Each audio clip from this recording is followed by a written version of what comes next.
Hey guys, it's Shawn. Welcome back. Today we're going to be talking about how to make business partnerships last. So if you have any experience with businesses and business partnerships, you may or may not be afraid of them. Some people love them and some people hate them. And I've honestly seen the good and the bad. I like them when they're done right. I'm actually a lawyer who's excited to help clients set up partnership agreements. I'm excited to jump into projects with other people. But there needs to be some fundamental things to make a business partnership last. And I want to talk about that today. And the biggest thing that is missing in most business partnerships is communication, and particularly communication at the early stages of the partnership.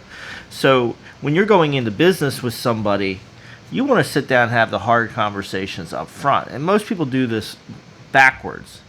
There's an excitement, there's an energy, there's ideas, there's a vision, there's a possibility of making money or success, and people jump into business partnerships.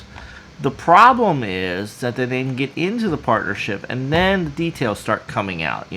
Small issues that turn into big problems, discussions that need to be had, differential input in amount of time or energy or amount of money that's put into the partnership, differences on the long-term strategic direction.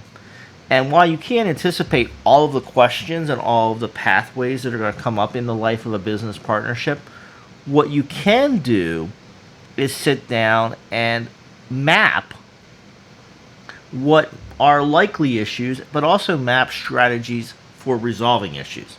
And this means avoiding deadlocks in a lot of cases, right? So a lot of times partnerships are balanced, particularly if you have 2 people, maybe 4 people. You may want to be democratic and give everybody an equal vote. The problem is then you can end up in situations when you have even numbers of owners. If everybody has an equal vote, you can end up in what we call a deadlock. You've got to have a path forward. You got to have some tiebreaker mechanism or some way to have buyouts or other mechanisms where that partnership gets back on track. So that is one of the key provisions that we like to build into good business partnership agreements is how do we get this thing back on track and get it rolling again and avoid the possibility of a deadlock, a shutdown, and really destroying the business. So the key is those hard discussions up front. As a lawyer, I personally will sometimes facilitate those discussions, right? I get brought in, can come in a lot of different ways. Usually one of the business partners hires me. Hopefully the other business partner also has a lawyer, and we have some hard discussions up front and we lay the groundwork.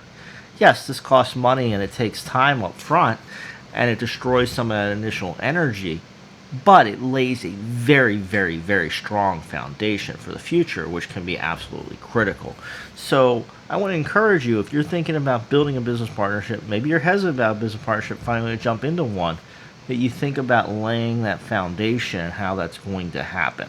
Hope you join me on this channel for more tips by subscribing. And go ahead and join me in the comments. But remember that the comments are not confidential, so don't place any information in there that you wouldn't want other people seeing. So just keep them generic.